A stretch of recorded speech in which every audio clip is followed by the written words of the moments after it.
on, everybody? So it's been a good minute since I've uploaded. Had a lot going on. My computer finally crashed on me. My SSD went down, so I lost whatever was on it and my whole OS. But today we are doing a little update on the tag, which I have right here, because I've had a couple people actually start asking me about it and starting to spark some interest, and now I'm starting to build a little following for some, racing content. And so what better way to follow up than an update video? So there's been a lot of work done, some which you might already notice. Back when I was out at Sebring, I noticed the #1 issue with the car was brakes, and when we were in class, that was the #1 thing they emphasized, was braking. Well, so I noticed that was my biggest issue other than the overheating. So I went ahead and just went overkill, and I went and got Stop Tech big brakes in the front. Sorry, the car is filthy right now. It's been non-stop storming and I'm parked under some trees. So yeah, I got Stop Tech big brakes in the front. These are 4-piston. I believe the rotors are a 13-inch rotor, way bigger than stock. Luckily I already had 17-inch wheels, so it has to be 17-inch minimum, and I had to do a 1-inch spacer to clear. So luckily though, that helped me out a lot. So I have a 1-inch hub-centric spacer up front. My wheelbase is obviously a lot wider. We had to flare the fenders out, and honestly, I would say it made a decent impact on my handling. But we went and did that. In the rears, we got the Stop Tech OEM replacements. These are the slotted rotors, braided lines, Stop Tech sport pads, and up front also we have this braided lines. Second thing you guys may have already noticed is I have another set of wheels now. These are the same tires that I had on the street. These are Falcon Zeeks. I don't know what they are, but they're all seasons. So I have 2 sets of these. These actually came with the wheels, which was funny because I bought these wheels on Facebook and they came with the exact same tires that I had previously before I went to the R888. So now I actually have 2 sets of these tires. These came with about 70 to 80% tread on them. My old tires have like 30-40. So got 2 sets of these tires now. Crappy set of wheels. These are some MSRs. I've seen these around. They're not that great, but got the whole set, wheels and tires, for I think it was like 300 bucks.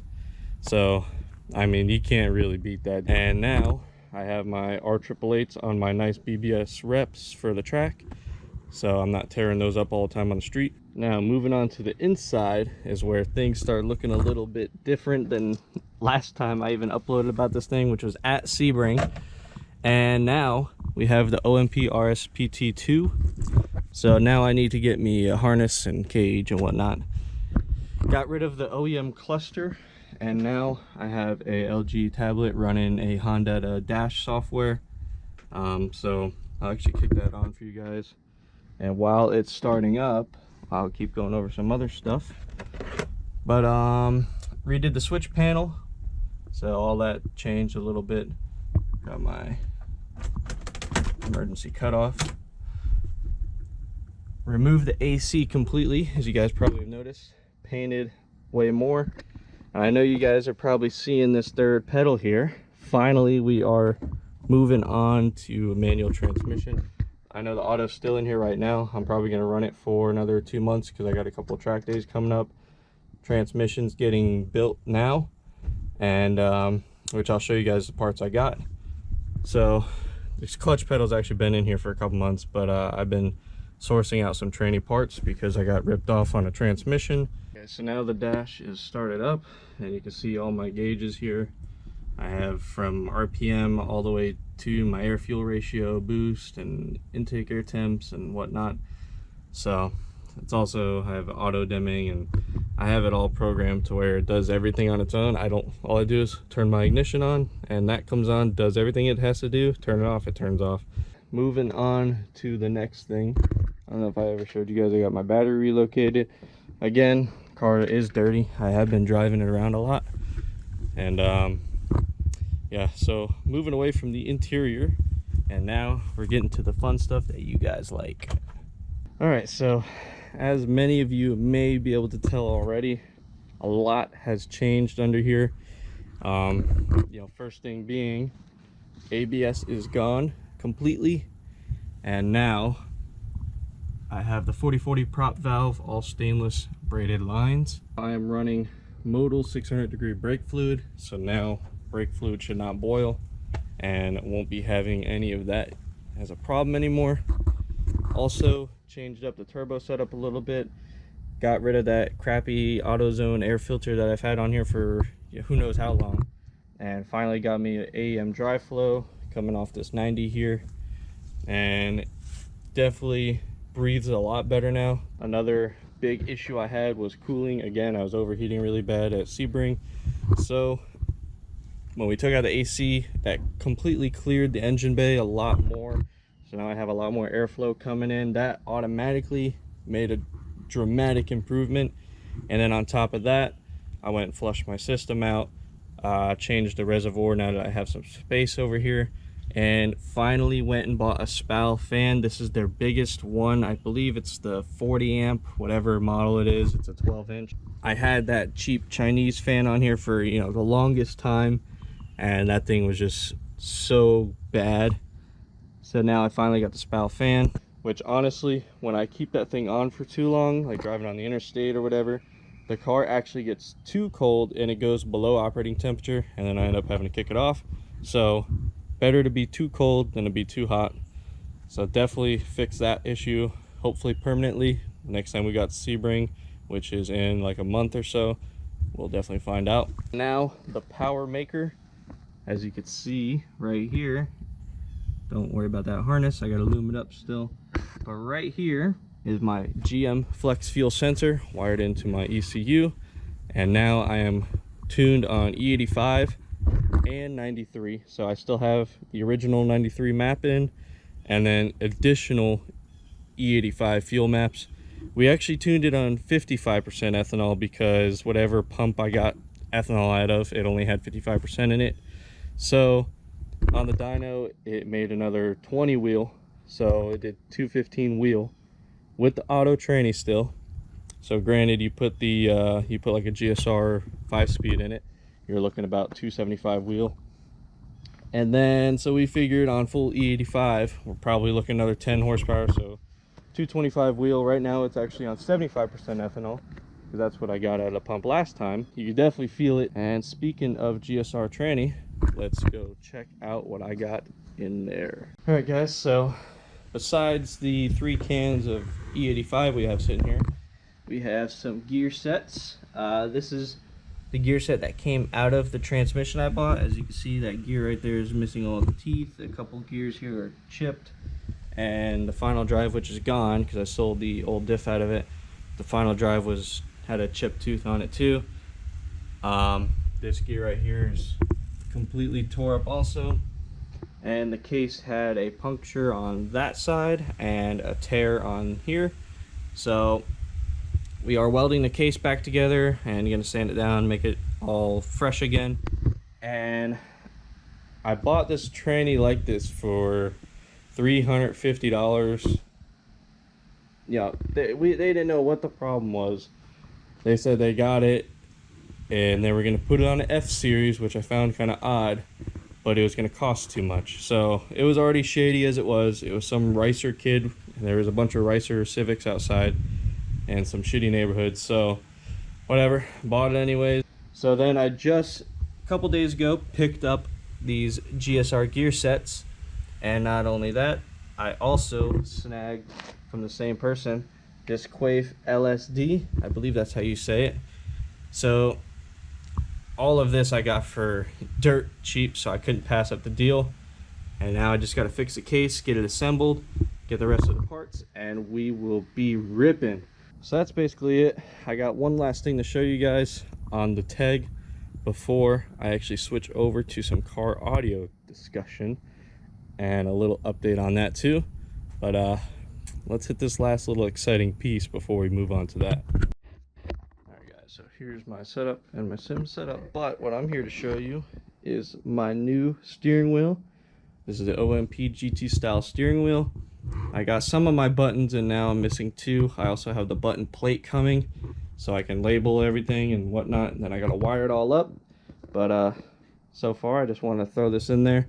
This honestly feels amazing, and it makes the car feel way more agile, as this is way smaller than that. I think this is like 12 inches. That's like 13, 14 or something like that. This is like 2 inches smaller, and I can actually see my screen because I have the opening here, and I got to get all these buttons wired up too. But yeah, that has made a major improvement, and I'm honestly in love with this thing. But now, besides that, let's move on to some car audio updates. Alright guys, before we get into car audio update, I just want to give a huge shout out to Basla again. They completely came in clutch, hooking up the Focus with some LED bulbs, and these are actually different ones. These are the Basla Bullets. I'll show you guys a little glimpse of them here. You can see they're absolutely tiny, and these were honestly the easiest bulbs I had to install. You can see them kind of there.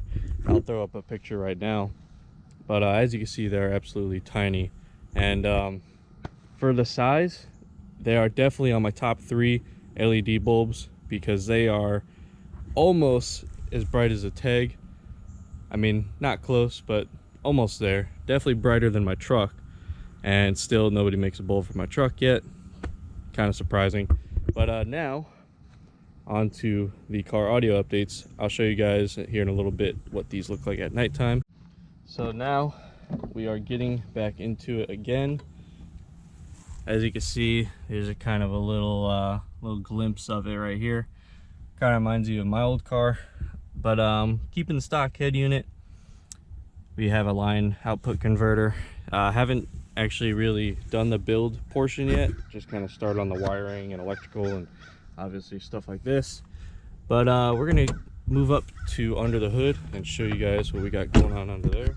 All right, so kind of similar to my car, we have a Group 34 AGM I picked up from Square Deal Battery in Tampa. This is a Duracell Platinum AGM, and one thing I really loved about this when I saw it, it has the standard post and the bolt terminal, so I could keep the OEM wiring along with adding on my own stuff.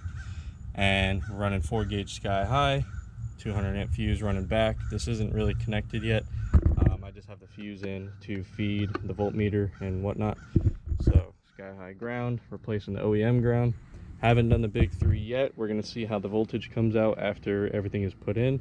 But let me show you guys what the plan is. So it is very similar to the back of my Hyundai, how it was. So we are actually gonna do the exact same enclosure.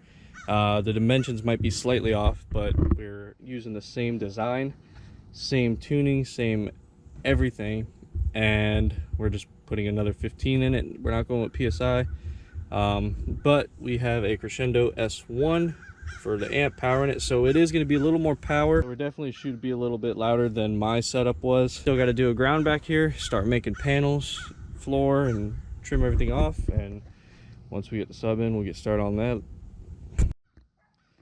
But besides that, let's go check out the Basla LEDs at nighttime. Alright guys, so taking a little look at the Basla Bullets at nighttime.